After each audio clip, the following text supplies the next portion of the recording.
My name is Terry Michael Zolo. Again, I'm a teacher here at Iona University for this impressive summer camp. And I'm currently teaching courses based on the United Nations.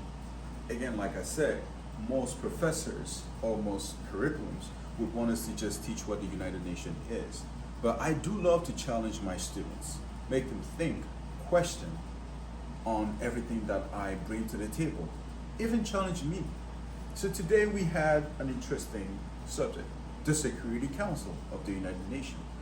Again, like I said last time, history should be used not to create revenge. Thus, history needs to be used in order to do better. How do we improve everything that we do in life?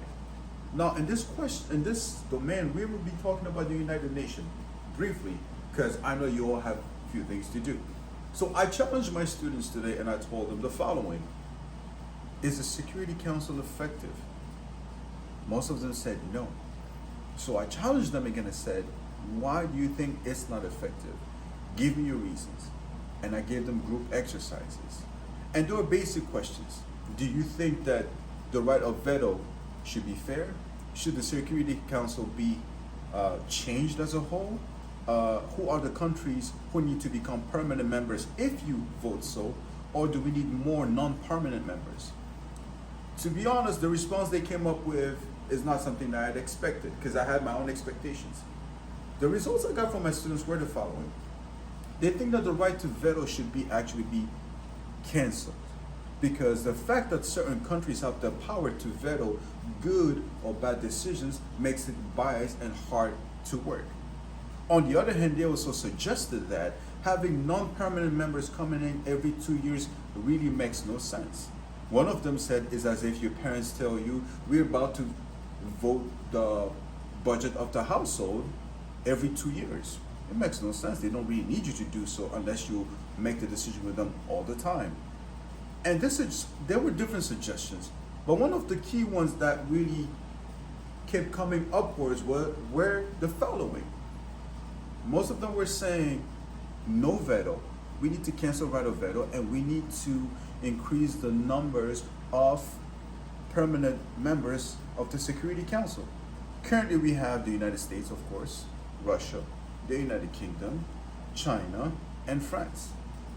Now, the United Kingdom and France are open to having new additional members, but the other three, Russia, United States, and China, aren't willing because they're super economic powers and they know it's going to shift things. So the main question that I'll leave up to you is the following. If the main goal of the Security Council was to protect individuals or people of the world, is to serve, to make sure that everyone is treated fairly, why aren't they open to such suggestions of having more permanent members? This is a key question that we need to ask. Because if we're talking about democracy, equality, achieving sustainable goals, then it needs to be more equitable, meaning that all institutions, especially the Security Council of the United Nations, needs to be reformed. The United Nations has existed for more than 70 years, and not much has changed. The same 5 members who have been leading the world are still there.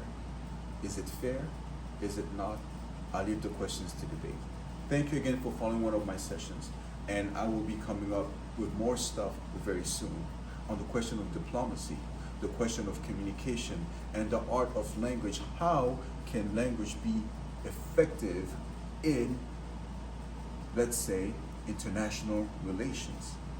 How can language shift the momentum in a very toxic environment?